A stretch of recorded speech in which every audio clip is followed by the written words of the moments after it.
नमस्कार मित्रांनो, स्वागत आहे तुमचं पुन्हा एका नवीन अशा रोमॅन्टिक लव्ह स्टोरीमध्ये. तर मग चला सुरुवात करूयात आजच्या या भागाला. जीव तोडून सांगतेय मी, तरीही का कळत नाहीये तुम्हा लोकांना? एवढा चांगला चान्स नंतर मिळणार आहे का? तुम्ही सगळेच्या सगळ्यांना डरपोक आहात आणि तू सुद्धा भेकड आहेस. पण तुमच्यातल्या कोणाला जमत नसेल तर मला सांगा, कोणत्या ICU मध्ये येतो? मी स्वतःच्या हातानं त्या व्यक्तीला संपवेन. गर्ल, डोंट फॉरगेट, आपण डॉक्टर आहोत. आपलं काम लोकांना मारण्याचं नाही, तर त्यांना ट्रीटमेंट देऊन बरं करण्याचं आहे. लोकांना वाचवण्याचं काम आहे आपलं. आणि दुसरी महत्त्वाची गोष्ट, बोलताना जरा भान ठेव की तू इथे फक्त एक इंटर्न आहेस आणि इथे बसलेले तुझे सिनियर्स आणि सुपर सिनियर्स आहेत. एका 70 गाठलेल्या व्यक्तीने तिला गप्प करण्याचा प्रयत्न केला. काय उपयोग आहे तुमच्या सिनियर्स आणि सुपर सिनियर्स असण्याचा? जर आपल्या देशाचं आणि या जगाचं भलं करण्याची एवढी मोठी संधी तुमच्या हातात असूनही तुम्ही त्याचा उपयोग करू शकत नसाल तर थू आहे तुमच्या डिग्रीवर आणि तुमच्या डॉक्टर्स असण्यावर. तुम्ही स्वतःला आपल्या देशाचे नागरिक म्हणून घेता. थुंकते मी तुमच्या या गोष्टीवर. पुरुषासारखे पुरुष असून त्या अर्धमेल्या व्यक्तीला घाबरताय. ती तरीही ज्वालामुखीसारखी फुटत होती. Shut up Girija, enough is enough now and get out. Rishi, घेऊन जा तिला आणि समजावून सांग, त्या व्यक्तीला मारणं किंवा अरेस्ट करणं इतकं सोपं असतं तर तो केव्हाच मेला असता, नाहीतर मग आतापर्यंत तुरुंगात असता. तेच 70-75 वय असलेली व्यक्ती, ज्यांनी अंगावरती एक पांढरा कोट चढवलेला होता, ते ऋषीला बोलले. Yes sir. त्यांना उत्तर देऊन ऋषीनं तिच्या हाताला धरून तिला त्या मोठ्या हॉलमधून ओढतच बाहेर आणलं. किती घमंडी मुलगी आहे, ती बाहेर गेल्यानंतर एक डॉक्टर बोलले. बापाच्या जीवावर सगळं सुचतं या मुलीला. नाहीतर काय, पण असा अपमान सहन करून घेणार नाही आहे, म्हणून इथून पुढे या हॉस्पिटलमध्ये काम करू शकत नाही मी, एक मध्यम वयाच्या डॉक्टरांनी जागेवरनं उभं राहून सांगितलं. Doctor, please come down. असाही तिचा आजचा शेवटचा दिवस होता या हॉस्पिटलमध्ये. इंटर्नशिप पूर्ण झाली तिची आज. सो डोंट वरी, उद्यापासून त्या घमंडी मुलीचं तोंड पाहावं लागणार नाही, एक सिनियर डॉक्टर बोलले. बरं झालं, नाहीतर अशा ठिकाणी मी काम करू शकलो नसतो, जिथे सिनियर डॉक्टर्सचा या प्रकारे अपमान होत असेल, तोही एका नवख्या मुलीकडनं, जी अजून डॉक्टरसुद्धा झालेली नाही. जाऊ दे आता, दुसरे डॉक्टर शांत करत बोलले. हो, पण या मुलीला कोणीतरी धडा शिकवायलाच हवा, तेव्हाच मोठ्यांशी बोलण्याची अक्कल येईल हिला. तसं काही होण्याचे चान्सेस मला तरी दिसत नाहीत. त्या हॉलमध्ये असलेले अजून एक डॉक्टर भोई वर करत बोलले. का? जो आत्ता तिला बाहेर घेऊन गेला तो डॉक्टर ऋषी तिच्यासोबत लग्न करणार आहे. का? दुसरी कोणी मिळाली नाही का ऋषीला? लव्ह मॅरेज आहे डॉक्टर. इटलीमध्ये 5 वर्ष दोघे सोबत होते. हा ऋषी एवढा हुशार आहे, पण फक्त तिच्या सुंदरतेवरतीच भाळला वाटतं. बरं, त्यांचं पुराण सोडा. ज्यांच्या ड्युटीची वेळ झाली आहे ते चला आता. सगळ्यात सिनियर डॉक्टर त्यांच्या खुर्चीतून उभे उठून राहत बोलले. इकडे बाहेर. ऋषी, मला सांग बरं, आपण का वाचवतोय त्याला? तो शेवटचे श्वास घेतोय. आयती संधी चालून आली आपल्याकडे, आणि महत्त्वाचं म्हणजे आपल्याला जास्त काही करायचंच नाही आहे. आपण ट्रीटमेंट केलीच नाही तर तो आपोआप मरून जाईल. So simple. ती पोट तिडकीनं तिच्या समोर उभे असलेल्या मुलाला सांगत होती. त्या मुलानं अंगातला पांढरा कोट घातलेला होता, गळ्यामध्ये स्टेथोस्कोप आणि डोळ्यावरती बरोबरीचा चष्मा, पायामध्ये वेंटिलोनचे शूज. तेच शूज जमिनीवरती टक टक करत तो बऱ्याच वेळापासून तिचं बोलणं शांततेनं ऐकत होता. बस झालं गिरिजा, केव्हापासून ऐकतोय? कोणाबद्दल बोलतेस कळतं का? आपण काही करू शकत नाही त्याला, कितीही इच्छा असली तरी नाही, तो मुलगा वैतागत बोलला. ऋषी, मी नाही, तू समजून घे. त्याच्या एकट्याच्या मरणानं आशिया, आफ्रिका आणि युरोप या 3ही खंडातील माफिया, अंडरवर्ल्ड आणि त्याचसोबत टेररिस्टसुद्धा हादरून जातील, पोकळ होतील. आपल्या हातामध्ये एवढी मोठी संधी असताना ती घालवण्यात काय अर्थ आहे? गिरिजा अजूनही त्याला पटवून देण्याचा प्रयत्न करत होती. गिरिजा, 4 वर्षांपूर्वी इटलीमध्ये असताना सुद्धा मी तुला हेच समजावून सांगितलं होतं. तेव्हाही ऐकलं नव्हतंस माझं. काय झालं तेव्हा? 1 महिना हॉस्पिटलमध्ये पडून होतीस तू, ऋषी बोलला. तेव्हाची गोष्ट वेगळी होती. आता तो ऑलरेडी मरणाच्या दारात आहे, गिरिजा बोलली. तो मरणाच्या दारात असला तरीसुद्धा तेवढाच घातक आणि डेंजरस आहे. तूच म्हणालीस ना, जर तो मेला तर आशिया, युरोप आणि आफ्रिका तीनही खंड हादरून जातील. तुला काय वाटतं, जर या हॉस्पिटलमध्ये त्याला काही झालंय तर माफिया, अंडरवर्ल्ड आणि टेररिस्ट लोक असंच सोडून देतील का? ऋषी जमेल तेवढ्या शांततेत तिला समजावण्याचा प्रयत्न करत बोलला. अरे पण हा मेल्यानंतर त्या लोकांचा पाया ऑलरेडी डळमळीत होईल. मग त्याच वेळी लवकरात लवकर हालचाल केली तर टेररिझम संपवू शकतो आपण, गिरिजा बोलली. गिरिजा जरा डोकं वापर. जर सगळं एवढं सोपं असतं तर तो अजून जिवंत राहिला नसता. आणि त्याला मारून स्वतःही मारण्याचा प्लॅन आहे का तुझा? ऋषी बोलला. माझे वडील होम मिनिस्टर आहेत. माझं काय बिघडवणार आहे तो? गिरिजा बोलली. तुझे वडील फक्त होम मिनिस्टर आहेत, पण ज्याला मारणं तुला इतकं सोपं वाटतंय तो व्यक्ती कितीतरी देशांची सरकारं चालवतो म्हणण्यापेक्षा नाचवतो, ऋषी बोलला. असं काही नाही आहे. सगळ्यांनी त्याच्याबद्दल अफवा पसरवल्यात. सर्च करून पहा. जगातल्या पहिल्या श्रीमंत 50 व्यक्तींमध्ये सुद्धा नाही येतो. आतापर्यंत एकही बिझनेस अवॉर्ड त्याला मिळालेला नाही. इनफॅक्ट जो काही बिझनेस आहे ते सगळं त्याची मॉम सांभाळते. मी 4 वर्षांपूर्वीच त्याची सगळी माहिती काढली होती, गिरिजा बोलली. सोना, अंड्यात आहेस अजून तू. डोळे उघड. जसं दिसतं ना तसं नसतं. त्याच्या तरुण वयावर आणि तुझ्या ऑनलाईन सर्चवरती जाऊ नकोस. या सगळ्या गोष्टींपासून दूर राहा. नाहीतर तुझे वडील आणि माझे वडील दोघं मिळून सुद्धा काही करू शकणार नाहीत. ऋषी तिच्या खांद्यावरती टॅप करत बोलला. काही पण बोल, गिरिजा बोलत होती. पण ऋषीला कोणाचा तरी फोन आल्यामुळे तिनं स्वतःचं बोलणं मध्येच थांबवलं. एक्सक्यूज मी, तिला बोलून तो कॉल रिसीव्ह केला. ऋषी, त्या मुलीसोबत डोकं लढवत बसू नकोस, त्या हॉस्पिटलचे डीन ऋषीला बोलले. समजावतो सर मी तिला, ऋषी शांतपणे बोलला. समजावत बसू नकोस. त्याला दुसऱ्या हॉस्पिटलमध्ये शिफ्ट केले म्हणून सांग. आणि तिथून आज त्याला इटलीला नेलं जाईल हे सुद्धा आवर्जून सांग. नाहीतर ती दुसरं हॉस्पिटल शोधत बसेल. काही भरोसा नाही तिचा. स्वतः तर वर जाईलच, पण सोबत सगळ्या हॉस्पिटलला घेऊन मरेल, समोरून त्या हॉस्पिटलचे डीन बोलले. ओके सर, ऋषीनं एवढं बोलून फोन कट केला. ऋषी, ॲटलिस्ट मला त्याची केस स्टडी तरी करू दे. इंटरेस्टिंग आहे असं ऐकलंय मी माझ्या डिपार्टमेंटमध्ये, गिरिजा त्याला बोलली. कसंही करून ती त्या व्यक्तीची अजून जास्त माहिती मिळवण्याचा प्रयत्न करत होती.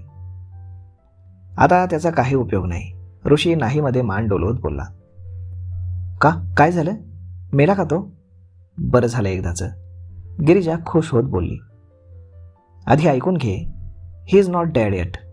मला नाही माहीत आहे अजून तरी, ऋषीनं हात हलवत तिला सांगितलं. ठीक आहे, पण काय झालं? जिवंत आहे तर मी त्याची केस स्टडी करू शकत नाही का? तिने विचारलं. कारण मला आत्ताच सुपरिटेंडंटचा कॉल आला होता. आपली मीटिंग सुरू असतानाच त्याला दुसऱ्या हॉस्पिटलमध्ये ऑलरेडी शिफ्ट केलं आहे आणि तिथून लगेच इटलीला शिफ्ट करणार आहेत. त्याची फॉर्मॅलिटीज पूर्ण करण्याची जबाबदारी माझ्यावर आहे, ऋषी तिच्या डोळ्यात पाहत बोलला. कदाचित 4 वर्षांच्या रिलेशनशिपमध्ये पहिल्यांदाच तो तिच्याशी खोटं बोलत होता आणि म्हणून डोळे आणि आवाज दोन्ही स्थिर नव्हते त्याचे. आवाज अस्वस्थ आणि डोळ्यात चलबिचल होती. पण ती तिच्याच विचारांमध्ये नाकपुड्या फुगवून उभी होती आणि म्हणून तिच्या ते काही लक्षात आले नाही. व्हॉट? त्याला शिफ्ट केलं? तुला हे आधीच माहीत असेल ना, पण तू मला कळू दिलंच नाहीस. मार्क माय वर्ड ऋषी, खूप पश्चाताप होईल तुला. माझं ऐकून न ऐकून खूप मोठी चूक केलीस तू. त्या व्यक्तीला इथून शिफ्ट केल्यामुळे गिरिजा फारच चिडली आणि आता ती ऋषीला ऐकवत होती. मला हे खरंच माहीत नव्हतं गिरिजा, आणि तो इथेच असता तरीही मी 1000 वेळा सांगतोय आपण त्याला काही करू शकलो नसतो. ऋषीसुद्धा आता तिला समजावून वैतागला होता. म्हणून थोड्या मोठ्या आवाजातच तो तिला बोलला, पण त्यामुळे तिने अविश्वासानं त्याच्याकडे पाहिलं. I am sorry Girija, please मला समजून घे. तुझ्या चांगल्यासाठीच तुझ्यावर ओरडतोय मी. मला तुझ्यासोबत शांततेत आयुष्य घालवायचं आहे आणि म्हणून सांगतोय, या सगळ्या फंदात प्लीज पडू नकोस. काही गोष्टी इग्नोर करायला शिक, ऋषी तिला बोलला. ऋषी, त्या व्यक्तीमुळे इटलीमध्ये असताना मी 1 महिना हॉस्पिटलमध्ये ॲडमिट होते. गिरिजा बोलत होती, परंतु ऋषीने तिला थांबवलं. तेही तू स्वतःहून त्याच्या आडव्यामध्ये शिरत होतीस म्हणून, ऋषी बोलला. जिवंत माणसांच्या शरीरातल्या अवयवांची तस्करी होत होती तिथे. शांत बसून पाहायचं होतं का मी, तिनं विचारलं. तू शांत नाही राहिलीस तरी काय बिघडवू शकलीस त्याचं? तूच काय, कोणीच त्याचं काहीही बिघडवू शकत नाही. त्याच्याकडे लॉयल लोकांची फौज आहे की स्वतःचा जीवही देतील परंतु त्याला वाचवतील, ऋषी बोलला. स्ट्रेंज. अशा गैरकानूनी काम करणाऱ्या, नियमाविरुद्ध चालणाऱ्या हिंस्र पशुकडे सुद्धा लॉयल लोक आहेत, ती उपहासाने हसत बोलली.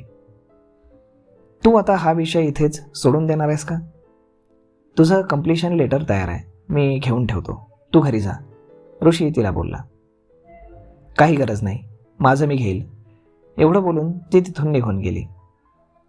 त्यानं तिच्या वागण्यावर नाहीमध्ये मान हलवली आणि तिला जाताना पाहू लागला. तिथून लिफ्टनं ती सगळ्यात खालच्या फ्लोअरवरती आली आणि मॅनेजमेंट ऑफिसमध्ये गेली. पिंकी, माझं कंप्लिशन लेटर रेडी आहे का? गिरिजानं विचारलं. चेहऱ्यावर आधीच वैतागलेले भाव होते. तयारच आहे मॅडम, फक्त डीनची सही बाकी आहे, तिथे काम करणारी मुलगी, पिंकी बोलली. साईन बाकी आहे? मग त्याला तयार म्हणतात का? गिरिजानं तिची सगळी चिडचिड पिंकीवर काढली. पण तिच्या अशा बोलण्याची आता सगळ्यांनाच सवय झाली होती, म्हणून पिंकीने त्याकडे काही जास्त लक्ष दिलं नाही. फक्त 5 मिनिटं थांबा मॅडम, मी आत्ताच पिऊनला सही घेऊन यायला पाठवते, पिंकीने सांगितलं. म्हणजे तू अजून पाठवलेलंच नाहीस? कशाची वाट पाहत बसली आहेस? मी इथे येईल, तुला आठवण करून देईल आणि मग तू कोणाला तरी पाठवशील. तोपर्यंत मी इथे ताटकळत बसू का? गिरिजाचा पारा रोजच्यापेक्षा आज जास्तच चढलेला होता. सॉरी मॅडम, कालपासून एक फार महत्त्वाची हाय प्रोफाईल केस होती, त्यामुळे बाकीची सगळी कामं खोळंबली होती, पिंकी केविलवाण्या आवाजात बोलली. इथे सगळेच हाय प्रोफाईल केसेस असतात, उगाच काहीतरी कारण सांगू नको मला. किती वेळ वाट पाहत बसू आता? मी घरी जाते, कोणासोबत तरी पाठवून दे किंवा संध्याकाळी तूच घेऊन ये, गिरिजा बोलली. हो मॅडम, मी स्वतः आणून देते, पिंकी सुटकेचा निश्वास सोडत बोलली. ओके, पण आठवणीनं आण बरं का, मला उद्याच लागणार आहे ते, गिरिजा एवढं बोलून तिथून निघून गेली. कोणही एवढी बोलून गेली तुला आणि तू ऐकून घेतलंस? आजच जॉईन झालेल्या पिंकीच्या मैत्रिणीनं तिला विचारलं. ए बाई, हळू बोल, तिनं किंवा तिच्या शुभचिंतकांनी ऐकलं ना तर नोकरी जायची माझी, पिंकी तिला गप्प करत बोलली. अगं पण आहे तरी कोण? त्या नवीन जॉईन केलेल्या मुलीनं तिला विचारलं. डॉक्टर गिरिजा, गृहमंत्र्याची मुलगी आहे आणि हे हॉस्पिटलसुद्धा तिचंच आहे असं समज, पिंकी बोलली. पण हे हॉस्पिटल तर गृहमंत्र्यांचं नाही आहे, मग तिचं कसं झालं? त्या मुलीनं विचारलं. डॉक्टर ऋषी आणि गिरिजा मॅडम लग्न करणार आहेत, खूप प्रेम करतात ते एकमेकांवर, पिंकी बोलली. अच्छा, ती मुलगी म्हणाली. तुला माहिती आहे, डॉक्टर ऋषींनी फक्त गिरिजा मॅडमसोबत राहण्यासाठी 4 वर्षे इटलीमध्ये प्रॅक्टिस केली आणि आत्ताच 1 वर्षापूर्वी ते भारतात शिफ्ट झालेत, पिंकीनं अजून माहिती पुरवली. वाव, लकी गर्ल, एवढा चांगला नवरा प्लस पूर्ण सरकारच हातात असल्यासारखं आहे, कारण डॉक्टर ऋषी एकटेच वारसदार आहेत त्यांच्या वडिलांचे, ती मुलगी विचार करत बोलली. हो तर मग काय, आज सरकार ऋषी सरांच्या वडिलांच्या हातात आहे, उद्या डॉक्टर ऋषी सरांच्या हातात येईल. मजा असते बाबा काही मुलींची, नशीब स्वतःच्या हाताने लिहून आणतात, पिंकी गिरिजाच्या नशिबाचा हेवा करत बोलली. चल, मला गिरिजा मॅडमचं कंप्लिशन लेटर तयार करून ठेवायचं आहे, आज नाही दिलं तर जीव घेतील माझा, पिंकी बोलली आणि कामाला लागली. इकडे गिरिजा आत्ताच पार्किंगमध्ये आली होती. दुरून चालत येत तिनं तिच्या हातातल्या चावीनं तिची ऑडी अनलॉक केली. आत बसून कारचं इंजिन सुरू केलंच होतं की तिचा मोबाईल वाजला. पार्किंगमधून कार बाहेर काढत तिनं ब्लूटूथ कनेक्ट करून कॉल रिसीव्ह केला. रिया, जे काही आहे ते लवकर बोल, गिरिजा मॅडम ॲडजस्ट करत तिच्या एका डॉक्टर मैत्रिणीला बोलली. का बिझी आहेस का? रियानं विचारलं. असं काही नाही, आत्ताच घरी जाण्यासाठी निघाली आहे, गिरिजा बोलली. एक्झॅक्टली कुठे आहेस तू? रियानं विचारलं. हॉस्पिटलच्या गेटमध्येच आहे. का, काय झालं? गिरिजा बोलली. Girija, can you do me a favour please? Riya बोलली. तुला नेहमीच मदतीची गरज का पडते? गिरिजानं तिची कार थांबवून विचारलं. ही शेवटची वेळ आहे, प्लीज परत हॉस्पिटलमध्ये ये ना, रिया विनवणी करत बोलली. अगं काय काम आहे ते तरी सांग, गिरिजानं विचारलं. अरे यार, एक VIP केस आहे, 48 तासांपासून ड्युटी करते मी, खूप थकली यार गिरिजा, प्लीज 2-3 तासांसाठी मला रिप्लेस कर ना, रिया बोलली. मग दुसरं कोणाला तरी सांग ना, तेवढ्यासाठी मी कशाला हवी आहे? आणि मला आता घरी जायचं आहे, मस्त शॉवर घेऊन झोपणार आहे मी, गिरिजानं सांगितलं. इथे माझी झोप झाली नाही आणि तुला झोपेचा विषय काढला, रिया रडक्या आवाजात बोलली.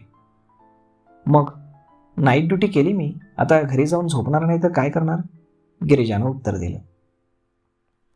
तू रात्री थोडा वेळ तरी झोपली असशील ना, पण इथे मला डोळा लावण्याची सुद्धा परमिशन नाही आहे, प्लीज हेल्प मी गिरिजा, रियानं पुन्हा विनवणी केली. तू दुसरं कोणाला तरी सांग ना, गिरिजा बोलली. सांगू शकली असते का, तर आधीच सांगितलं नसतं का, तुझ्या मागे का लागले असते, रिया बोलली. दुसरं कोणाला का सांगू शकत नाही, गिरिजानं विचारलं.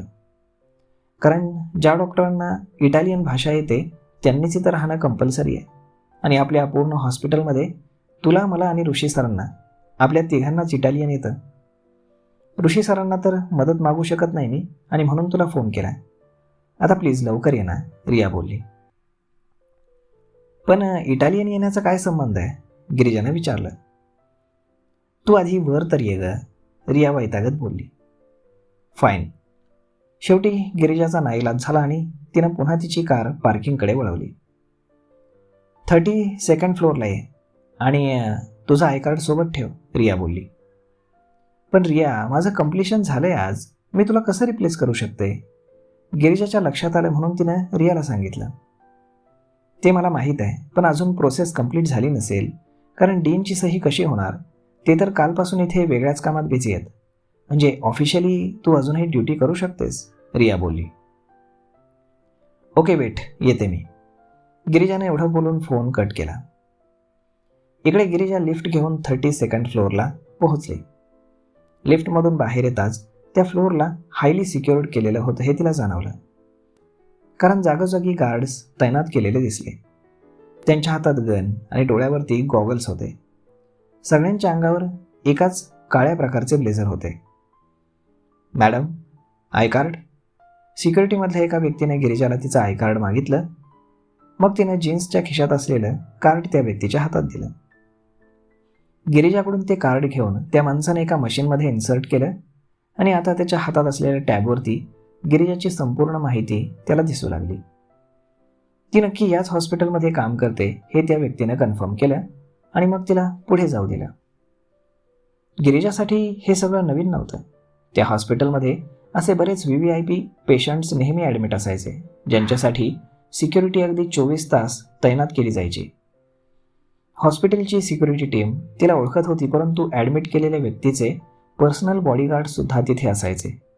ते लोक ओळख पटल्याशिवाय तिला आत जाऊ द्यायचे नाहीत. म्हणून आजची ही गोष्टसुद्धा तिला काही वेगळी वाटली नाही. तिचं आय कार्ड ती परत घेऊन ती रियानं सांगितलं होतं त्या रूमकडे आली. गिरिजा, थँक गॉड तू आलीस, नाहीतर माझं आज काही खरं नव्हतं, रिया आभार व्यक्त करत बोलली. किती वेळ थांबावं लागेल मला इथे, गिरिजानं हातातलं घड्याळ पाहत विचारलं, कारण तिला घरी जाण्याची घाई होती. 2-3 तास तरी थांब ग, कारण कमीत कमी तेवढी झोप तरी मला गरजेची आहे, पुन्हा रात्रभर जागावं लागणार आहे, रिया बोलली.